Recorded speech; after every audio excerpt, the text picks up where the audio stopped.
Now, you made a comment as well during the Friday Focus that we conducted a couple of years ago.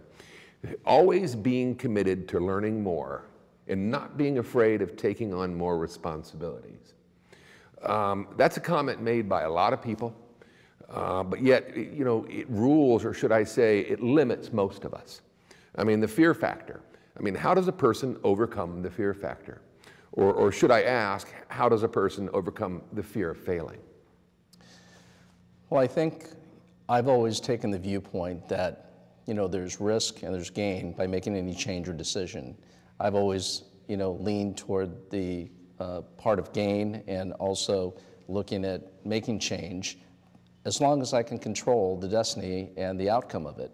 So my philosophy has always been that, you know, making change, making decisions, going outside of your comfort zone is okay, because the gain that at least I've achieved and experienced over time has far outweighed those times where there's been failures or disappointments. I believe that the successes and the moves forward that I've made and contributions have always been as a result of, you know, taking those risks, taking those chances, and not being fearful of the errors and mistakes. And, you know, I, as all and many, have made my mistakes and errors through my career. As we all have. I've tried to learn, adjust, move on from those, but I look back and think that I never would have made all those gains if I hadn't taken those chances. And, you know, you just have to acknowledge that being out of your comfort zone is okay. It's okay to push yourself to experience and learn more, because at the end of the day, you're going to be far ahead than being cautious and never making an error, but never getting out there to make your impact. Excellent point. So, you spend 4 years at Ward's Corporate, and you get the Vice President of LP and Control in Boston at Filing's Basement. Your first officer's position. You move from California to Chicago, now to Boston, so you've crossed the United States. You've had 3 moves, you know, and now you're an officer. Could you give us a look at the first 6 months, the first year of that transition for you? Well, it was an interesting career move for me. It actually probably started even my first day there. You know, originally I had accepted the position as a director of loss prevention for Filing's Basement, at that point a division of Federated. On my first day that I reported to the office, I saw my boss, the president, who welcomed me and said he was so glad to have me join, and went on to say, and by the way, you know, I've kind of assessed, you know, your position here at Filing's Basement, and we're going to have to make a job title change for you. And I thought to myself, oh, this is great. You know, my first day, I moved, you know, halfway across the country, and I'm getting demoted to a manager, you know, without, you know, any much choice. He then went on to say, after I sort of breathed, that we're going to enhance your position to be vice president and controller and director of loss prevention. After assessing your background and reviewing your diversity that you've been able to achieve in your career, we're very confident that you can take on additional responsibilities that we have a gap for here.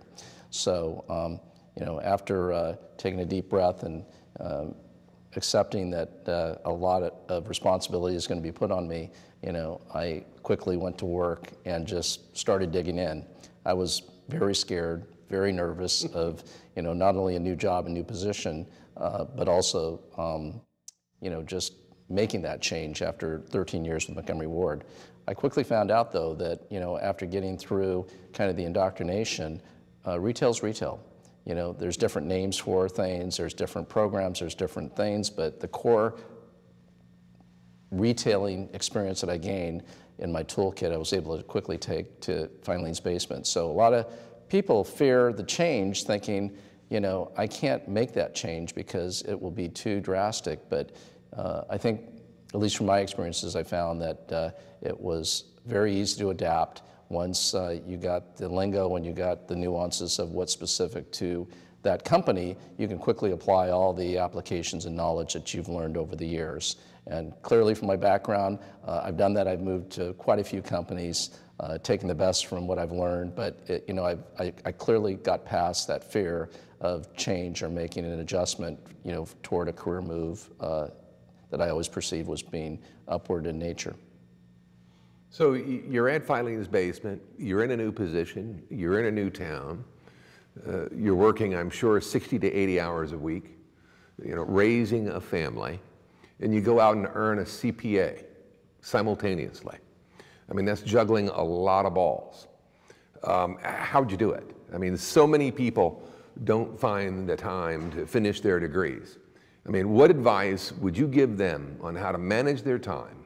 I hate to ask this, but I have to. And what would you say to the executive who says, I just don't have the time? Well, I would say that people make time for what's important.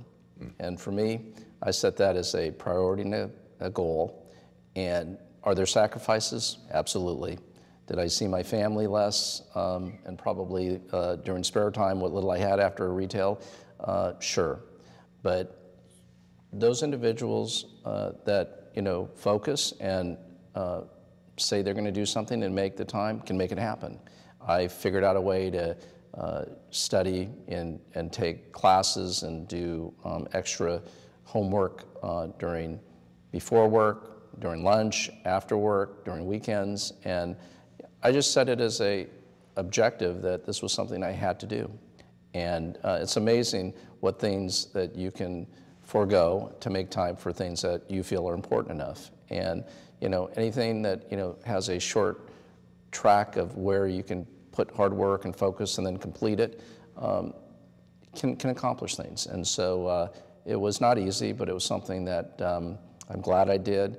I looked at it from the perspective that this was something I needed for my career to move forward, and there's never a better time than the current. And it would never be any easier, any harder to do, but in the current time that I did it. And I also thought that in the long run, this would be something that I could eventually pay back my family for the time that they didn't have me for that time when I had to prep and study for that, but it was certainly well worth it. And as I said, anything you put your mind to, you can get accomplished.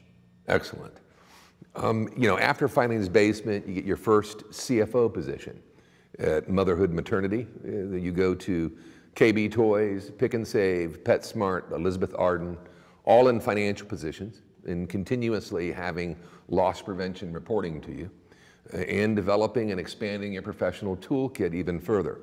So there's 5 companies, 5 moves, and now you're back on the West Coast as the CFO of Anna's Linens. I mean, if you look at all those positions, excluding Anna's Linens, what are some of the takeaways for you? In what common denominators did you see that could help an LP executive manage change? Sounds like I moved to so many companies that I couldn't hold a job, but the reality of it is that more of those moves were certainly done where I was abstracting additional abilities and additional experiences and able to take those on to other companies. I think that for the executive of the future for loss prevention, I think the message learned is to always make those changes, go to companies and learn what you can, get the best of the practices that are there and apply them to the current environment that you are currently in. Somewhat being like a chameleon where you can, change and adapt to whatever environment you're in. I think that's what I learned when I was working in all these different companies, that they all had different cultures, they all had different priorities, they all had different strategies, but to be able to marry that together, to be able to provide value to that individual company at that time takes an ability to step back and have flexibility and be able to adjust and be able to, at the end of the day, provide some value to each organization that you're in. In 3 of those companies, if I'm not mistaken, you helped to prepare those companies for sale. That's correct. Which is significant experience in and of itself. It is. It's something where many of those companies were private companies owned by private equity investors, and the charter, the goal, the focus is to create value so that the shareholders can derive a benefit from that. What that sometimes does, though, is it requires change in control, and in some cases consolidation of companies where they get moved into a central headquarters and the existing office staff are no longer needed. Especially the financial executive.